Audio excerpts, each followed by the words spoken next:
السلام علیکم ورحمۃ اللہ وبرکاتہ۔ الحمدللہ رب العالمین۔ میں سہیل یوسف آپ کی خدمت میں حاضر۔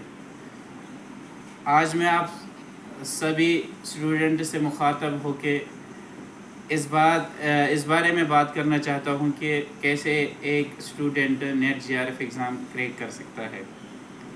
بہت سارے پلیٹ فارمز پہ اس چیز کو پڑھایا جا رہا ہے اور ہم نے بھی ایک انیشیٹو لیا ہے صدف اکیڈمی پہ۔ ہم بھی اسلامک اسٹڈیز اور عربک کے کورس کو اس سے پہلے بھی ایزم سے پڑھاتے تھے، لیکن اب ہم نے ٹیم بنا کے اس چیز کے بارے میں سوچا ہے کہ اب ہم ٹیم میں اس کو پڑھائیں گے۔ امید ہے کہ آپ سبھی اس پلیٹ فارم پہ ہم سے جڑیں گے۔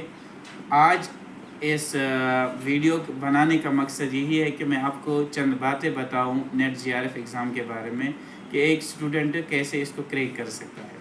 سب سے پہلے آپ کو یاد رکھنا چاہیے کہ کسی بھی کام کو کرنے کے لیے انسان کو ایک پراپر ٹائم مینجمنٹ بنانا ہوتا ہے، یعنی ٹائم ٹیبل۔ اسٹوڈنٹ جو اس ایگزام کے بارے میں سوچ رہا ہے یا جس نے اس میں سبسکرپشن لی ہے، اس کو بھی سب سے پہلے اسی بات کا خیال رکھنا ہے کہ ایک پراپر ٹائم ٹیبل اپنے لیے وہ چنے کہ کب وہ پڑھے گا، کب وہ ریسٹ کرے گا۔ کیونکہ کہا جاتا ہے کہ جب ایک انسان بے لگام رہتا ہے تو پتہ نہیں وہ کہاں پہنچ جاتا ہے۔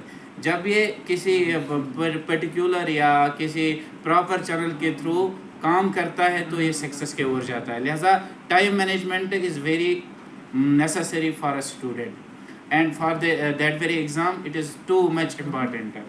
And second thing is concise the syllabus. Syllabus کو اپنے ذہن میں تر و تازہ کیجیے، سیلیبس کو یاد کیجیے، جیسے کہ آپ باقی چیزوں کو یاد کریں ویسے آپ کو سیلیبس ہونا چاہیے دماغ میں۔ ایک رائٹر کو پڑھا، ایک ایونٹ کو پڑھا، دوسرا ایونٹ آپ کے ذہن میں تیار ہونا چاہیے کہ اس کے بعد یہ ایونٹ ہے، وہ ہے، یہ ہے، یہ ساری چیزیں سیلیبس کے آپ کے ذہن میں کنسائز ہو کے یاد ہونی چاہیے۔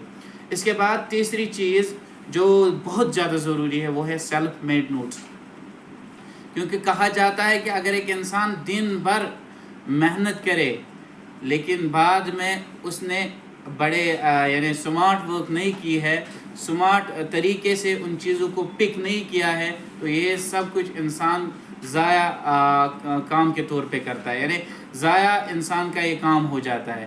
لہذا یاد رکھیے smart work is another must thing for this very exam, کیونکہ آپ کے پاس بہت ساری کتابیں ہوتے ہیں، نوٹس ہوتے ہیں، اتنا زیادہ پڑھنا بھی نہیں ہوتا ہے، لیکن اگر آپ ایک ہی کتاب پڑھو گے اس میں سے سمارٹ ورک کر کے اس میں سے سمارٹ چیزز کو پک اپ کرو گے، important and in important chases things کو الگ الگ کرو گے، necessary and in necessary things کو الگ الگ کرو گے، تو اس سے آپ کو فائدہ مل سکتا ہے۔ اس کے بعد ریویژن از مسٹ۔ جتنا آپ ریویژن کرو گے، کل ہی میں ایک کتاب پڑھ رہا تھا، اس میں لکھا تھا کہ مجھے یہ ڈر نہیں کہ ایک انسان نے ایک ہی بار میں 10,000 کک سیکھی ہے۔ مجھے ڈر اس بات کیا ہے جس انسان نے 10,000 بار ایک ہی کک کو سیکھا ہوگا، مجھے اسی کا ڈر ہے، کیونکہ کہتے ہیں کہ practice makes a man perfect. جتنا زیادہ آپ ریویژن کرو گے اتنا زیادہ یہ چیزیں آپ کے ذہن میں تر و تازہ رہیں گی اور یہی چیزیں بعد میں آپ کو فائدہ پہنچائے گی۔ اس کے بعد پی وائی کیوز یعنی پریویس ایئر کوسچنز، ایک ایئر نہیں 10 سال کے کم سے کم 10 سال سے جو پیپرز آ رہے ہیں ان کا انالیسس کیجیے، کیسے چیزیں آ رہی ہے، کن چیزوں کو ضروری ہے ذہن میں رکھنا ہے، کن چیزوں کو پڑھنا ہے۔ پی وائی کیوز سے آپ کو سب کچھ معلوم ہوگا۔ پی وائی کیوز کو آپ کیجیے، جو چیزیں نہیں آ رہی ان کو نوٹ ڈاؤن کیجیے۔ اس کے بعد ایم سی کیوز، اور last thing is dedication will make you successful.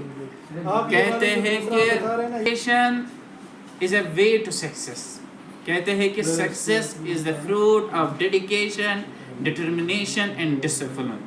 اسی لیے اس اردو کے شاعر نے کیا خوب کہا ہے کہ منزل کی جستجو میں خود کو مٹانے والے اتنا عظیم بن جا کہ منزل تجھے پکارے۔ اس میں کبھی اپس اینڈ ڈاؤنز آ سکتے ہیں، کبھی لگ سکتا ہے ٹیسٹ سیریز دیکھ کے، P Y Qs, M C Qs دیکھ کے کہ مجھے نہیں آتا ہے، لیکن صبر کرنا ہے اور یاد رکھنا ہے عربی کا وہ مشہور شعر سأصبر حتى يعجز الصبر عن صبري سأصبر حتى ينزل الرحمن في أمري۔ یاد رکھنا ہے متنبی کا وہ مشہور شعر کہ وَتَعْزُمُ فِي عَيْنِ الصَّغِيرِ صِغَارُهَا وَتَصْغُرُ فِي عَيْنِ الْعَظِيمِ عَزَائِمُ، یعنی عظیم جو انسان جس کے حوصلے بلند ہوتے ہیں اس کے نظر میں یہ چیزیں بہت چھوٹی نظر آتی ہے، کیونکہ وہ اپنے ارادے پختہ کرتے ہوئے ان چیزوں کا عزم کرتا ہے۔ لہٰذا آپ بھی عزم کیجئے کہ ہمیں اس ایگزام کو کریک کرنا ہے، اور ہمارے ساتھ جڑے رہے۔ ہم جب تک ہے آپ کی رہبری اور رہنمائی کرتے رہیں گے، جہاں جہاں آپ کو ہماری ضرورت پڑے ہم قدم بقدم آپ کے ساتھ ہیں۔ السلام علیکم ورحمۃ اللہ وبرکاتہ۔